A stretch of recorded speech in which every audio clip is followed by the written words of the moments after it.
Shalom, selamat pagi dan salam sejahtera bagi saudaraku yang dikasihi Tuhan. Doa dan harapan saya, saudara tetap penuh semangat ya, dan teruslah berpengharapan di dalam Tuhan yang penuh kasih dalam kehidupan kita. Sebelum kita memulai aktivitas pada hari ini, marilah kita mempersiapkan hati untuk bersaat teduh, mendengar dan merenungkan firman Tuhan. Biarlah Roh Kudus bekerja, menguasai hati dan pikiran kita, sehingga firman yang kita dengar akan bertumbuh dan berbuah di dalam kehidupan kita masing-masing. Sebelum kita mendengarkan firman Tuhan, marilah kita berdoa. Ya Allah Bapa yang maha baik, yang kami sembah dalam Yesus Kristus, segala puji syukur kami aturkan kehadirat-Mu yang maha kudus, atas berkat Tuhan menyertai hidup kami sampai pada hari ini. Malam telah berlalu, kasih-Mu tidak pernah berhenti. Dan hari ini kami percaya penyertaan-Mu dan berkat-Mu akan terus bersama-sama dengan kami. Ya Tuhan, kami mau belajar di dalam firman-Mu. Biarlah Tuhan membuka hati dan pikiran kami, sehingga kami dapat mengerti setiap firman-Mu, dan kami boleh memakai firman Tuhan di dalam melakukan segala aktivitas kami dengan baik, seperti yang Engkau kehendaki. Berfirmanlah Engkau ya Tuhan, sebab kami telah siap mendengar. Kasih karunia dan damai sejahtera dari Allah Bapa Tuhan kita dan dari anaknya Tuhan Yesus Kristus dan Roh Kudus menyertai saudara sekalian. Amin. Firman Tuhan untuk kita pada hari ini yang ditetapkan menurut Almanak HKBP Selasa 24 Januari 2023, tertulis dalam kitab Galatia 2 ayat 20. Dalam bahasa Batak dan bahasa Indonesia demikianlah dikatakan. Ndada au be na manguluin waing, Kristus do mangulu di bagasan au. Ia mangulu pe au nuaing di bagasan daging, mangulu marhite-hite hapur seaon di anak ni di bata nama kaulong yau. Jala na mga lehon dirina humokop au.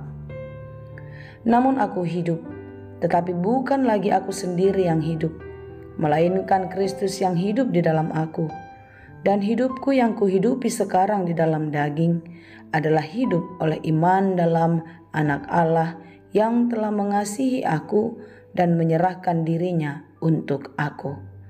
Demikianlah firman Tuhan. Mengapakah Paulus mengatakan, aku hidup tetapi bukan lagi aku sendiri yang hidup, melainkan Kristus yang hidup di dalam aku? Ya, karena Paulus telah mengalami proses transformasi di dalam kehidupannya. Bagaimana tidak? Paulus mengalami perubahan 180 derajat.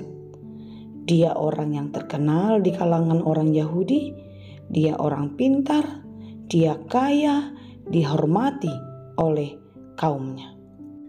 Dalam menjalani keagamaannya, ya, dia seorang yang taat beribadah.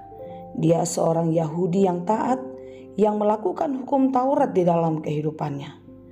Dia benci kepada pengikut Kristus, sehingga Paulus yang menganggap dirinya benar di dalam keyahudiannya, memburu orang-orang yang percaya kepada Yesus Kristus. Bahkan sudah banyak sekali yang dia bunuh. Tetapi ketika Kristus telah menangkapnya, ketika dia dalam perjalanan ke Damsyik, dia mendapatkan satu peringatan dan Yesus menangkap dia untuk menjadi pengikut Kristus yang setia.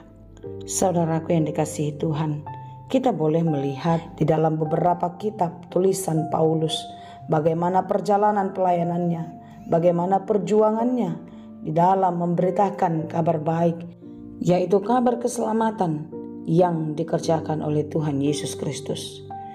Paulus sudah merasakan sendiri apa yang dilakukan Kristus kepadanya. Tentu ini jugalah yang mau disampaikan kepada kita, bahwasanya karya keselamatan Allah yang dinyatakan dalam Yesus Kristus sudah dikerjakan bagi kehidupan kita. Kita yang seharusnya mati karena dosa-dosa kita, kini kita telah ditebus dengan harga yang mahal, yaitu darah Kristus di kayu salib. Oleh karena itu saudara-saudara yang dikasihi Tuhan, Bila kematian Yesus Kristus menggantikan kematian kita karena dosa, bersyukurlah kita. Dan biarlah kita mengasihi Dia dengan sungguh-sungguh, tanda rasa syukur kita dalam penyerahan diri yang sesungguhnya kepada kuasa Allah. Kasih Kristus sungguh nyata di dalam hidup kita. Dan itulah kasih Allah yang dinyatakan dalam kehidupan kita, yang menjadi keselamatan bagi orang-orang yang dikasihinya. Oleh karena itu saudara-saudara yang dikasihi Tuhan, tentu samalah seperti apa yang dialami oleh Paulus, kita harus juga mengaminkan dan menyaksikannya di dalam hidup kita, bahwasanya kalau kita bisa hidup sampai hari ini, bukan lagi kita hidup karena diri kita, tetapi karena Kristuslah yang hidup di dalam kita, dan hidup kita seharusnya kita hidupi di dalam Tuhan Yesus Kristus. Hidup ini kita jalani di dalam kasih Tuhan. Penyertaan Tuhan membuat kita selalu mengingat dan terus takut akan Dia. Saudara-saudara yang dikasihi Tuhan, tetaplah melekat kepada kasih Allah, dan percayalah Dia tidak akan pernah meninggalkan kita. Sekalipun kita sering sekali melukakan hatinya, tetapi Dia adalah Allah yang Maha Kasih, Maha Pengampun, dan juga Allah yang Maha Kuasa. Saudara-saudara yang dikasihi Tuhan, hiduplah di dalam Tuhan, dan biarlah Tuhan hidup di dalam kita. Dalam Yohanes 15 ayat 5 dikatakan, "Akulah pokok anggur dan kamulah ranting-rantingnya. Barang siapa tinggal di dalam aku dan aku di dalam dia, ia berbuah banyak. Sebab di luar aku kamu tidak dapat berbuat apa-apa." Melalui ayat ini Yesus Kristus mau mengatakan bahwasanya Allah Bapa itu digambarkan sebagai pengusaha anggur atau tukang kebun. Yesus sebagai pokok anggur dan kita adalah ranting-ranting. Kita semua tentu mengerti bahwa ketika ranting tidak melekat atau tidak menempel pada pokoknya, maka tidak akan ada hasil yang baik. Dia tidak akan berbuah, bahkan bisa kering dan mati jika terlalu lama terpisah dari pokoknya itu. Demikianlah kehidupan kita, saudaraku. Kita harus melekat erat pada Yesus Kristus sehingga hidup kita bisa bertumbuh dan terus berbuah dengan lebat. Tinggallah di dalam Yesus dan milikilah arti hidup yang sesungguhnya. Tinggalkan kehebatanmu kalau engkau dulu seorang yang besar. Tinggalkan kesombonganmu kalau engkau seorang yang egois. Tinggalkanlah keakuanmu dan hiduplah di dalam Tuhan. Taatilah perintahnya, hidup di dalam kasih-Nya. Maka Tuhan akan senantiasa menyertai kehidupanmu. Ketika kita terus belajar hidup dan tinggal di dalam Tuhan, maka Tuhan ada di dalam kita. Roh Tuhan yang penuh kuasa akan senantiasa menolong, membimbing, mengajar, dan memberikan sukacita dalam kehidupan kita. Semuanya ini hanya bisa kita peroleh jika kita terus membangun hubungan yang baik, hubungan yang intim dengan Tuhan. Oleh karena itu saudaraku yang dikasihi Tuhan, sungguh-sungguhlah hidup di dalam Tuhan. Dan biarlah Tuhan Yesus Kristus itu hidup di dalam hatimu, agar engkau beroleh keselamatan. Kiranya Tuhan menguatkan kita dan memampukan kita menaati dan melakukan firman-Nya di dalam kehidupan. Tuhan Yesus memberkati. Amin. Terima kasih Tuhan untuk firman-Mu hari ini. Biarlah firman-Mu mengubah hidup kami menjadi pribadi yang baik di hadapan Tuhan. Biarlah Tuhan hidup di dalam kami dan kami pun terus hidup di dalam Engkau, sehingga bukan kami lagi yang hidup menurut keinginan daging, tetapi kami hidup menurut kehendak Tuhan. Tuhan mampukan kami untuk terus bersandar dan berharap hanya kepadamu, karena pengharapan kami kepadamu sajalah membuat kami beroleh sukacita damai sejahtera.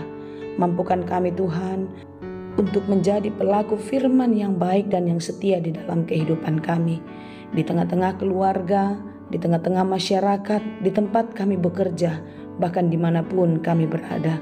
Biarlah kami menunjukkan, kami boleh menyaksikan kalau hidup kami ada di dalam Tuhan. Terima kasih Tuhan, segala aktivitas kami hari ini kami serahkan ke dalam tangan pengasihan-Mu. Kiranya Engkau memberkati sehingga kami dimampukan untuk melakukan segala pekerjaan yang baik menurut kehendak-Mu saja. Hanya di dalam Yesus kami berdoa. Anugerah Tuhan kita Yesus Kristus, kasih karunia Allah Bapa, dan persekutuan Roh Kudus, itulah kiranya yang menyertai dan memberkati kamu sekalian. Amin.